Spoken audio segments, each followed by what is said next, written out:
Amerika Serikat, negara muda yang lahir dari api revolusi, mendapati dirinya di ambang konflik dahsyat lainnya di pertengahan abad ke-19. Kali ini, musuhnya bukanlah kerajaan yang jauh, tetapi sebuah institusi yang mengakar kuat di dalam perbatasannya sendiri, perbudakan.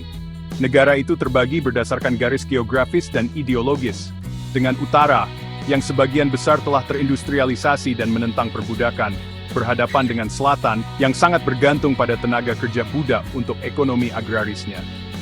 Masalah perbudakan, yang dulunya hanya ketegangan yang membara, telah mencapai titik didih, mengancam untuk memecah belah negara. Ketika negara bergulat dengan pertanyaan tentang perluasan perbudakan ke wilayah-wilayah baru, jurang pemisah antara utara dan selatan semakin melebar. Kompromi politik gagal menjembatani perpecahan, dan suara-suara ekstremisme semakin keras. Para abolisionis di utara mengutuk perbudakan sebagai kekejian moral, sementara para pemilik budak di selatan membelanya sebagai kebutuhan ekonomi dan landasan cara hidup mereka. Panggung telah disiapkan untuk benturan ideologi, pertempuran yang akan menentukan nasib bangsa dan masa depan kebebasan bagi jutaan orang. Inti dari Perang Saudara Amerika terletak pada masalah perbudakan yang tak terpecahkan. Negara-negara bagian selatan, dengan ekonomi mereka yang terkait erat dengan tenaga kerja budak, memandang setiap upaya untuk membatasi atau menghapuskan perbudakan sebagai serangan langsung terhadap cara hidup mereka. Mereka berpegang teguh pada institusi tersebut, dengan alasan bahwa itu penting untuk kemakmuran pertanian mereka, dan selanjutnya, kesejahteraan ekonomi bangsa. Di sisi lain, utara semakin melihat perbudakan sebagai noda moral pada hati nurani bangsa. Gerakan abolisionis mendapatkan momentum, didorong oleh pidato-pidato yang penuh semangat, tulisan-tulisan yang kuat, dan kisah-kisah memilukan dari para budak yang melarikan diri. Masalah hak-hak negara bagian semakin memperburuk ketegangan antara utara dan selatan.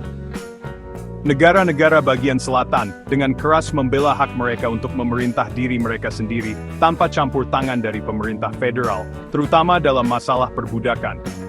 Mereka berpendapat bahwa konstitusi memberikan otonomi kepada masing-masing negara bagian untuk memutuskan institusi domestik mereka sendiri. Namun, utara menekankan supremasi pemerintah federal dan kewajibannya untuk menjunjung tinggi prinsip-prinsip kebebasan dan kesetaraan bagi semua warga negara. Penafsiran yang bertentangan tentang konstitusi ini menciptakan keretakan mendasar antara kedua wilayah, membuat kompromi dan rekonsiliasi semakin sulit dipahami. Perang Saudara Amerika adalah konflik yang brutal dan berdarah, ditandai oleh tindakan-tindakan keberanian dan keputusasaan yang tak terhitung jumlahnya. Dari tembakan pertama yang dilepaskan di Fort Sumter, hingga penyerahan terakhir di Appomattox Courthouse, negara itu dilanda perang yang merenggut nyawa lebih dari 600.000 tentara. Di antara banyak pertempuran yang berkecamuk di seluruh negeri, beberapa menonjol sebagai momen penting yang membentuk jalannya perang. Pertempuran Gettysburg, pertumpahan darah selama 3 hari di Pennsylvania, menandai titik balik dalam perang, menghancurkan harapan tentara konfederasi untuk meraih kemenangan yang menentukan di utara.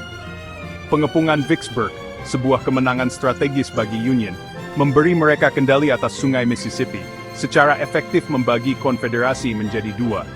Di luar pertempuran besar, pertempuran dan pertempuran kecil yang tak terhitung jumlahnya terjadi di medan perang saudara yang luas. Setiap bentrokan, sekecil apapun, mewakili bagian dalam teka-teki konflik yang lebih besar, berkontribusi pada hasil akhir perang. Perang tidak terbatas pada medan perang saja. Warga sipil di kedua sisi konflik mengalami kesulitan dan pengorbanan karena hidup mereka terbalik oleh perang. Perempuan mengambil peran baru dalam masyarakat, mengelola pertanian dan bisnis sementara suami dan ayah mereka pergi berperang. Keluarga-keluarga berjuang untuk bertahan hidup di tengah kekurangan pangan, inflasi, dan ketakutan terus-menerus kehilangan orang yang dicintai.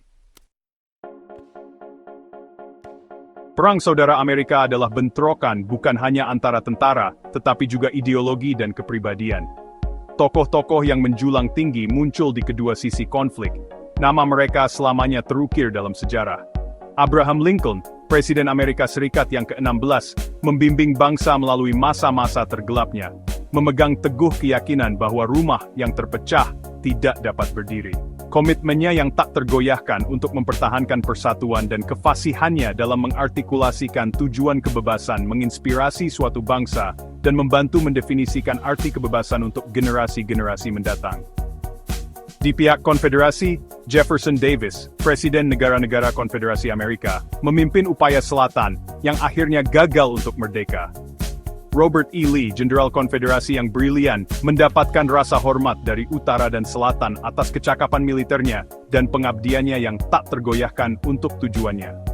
Ulysses S. Grant, Jenderal Union yang akhirnya menerima penyerahan Lee, muncul dari perang sebagai pahlawan nasional. Tekad dan kecerdasan strategisnya terbukti menentukan dalam mengamankan kemenangan Union. Para pemimpin ini, bersama dengan tentara dan warga sipil lainnya yang tak terhitung jumlahnya, membentuk jalannya perang dan meninggalkan jejak yang tak terhapuskan dalam sejarah Amerika.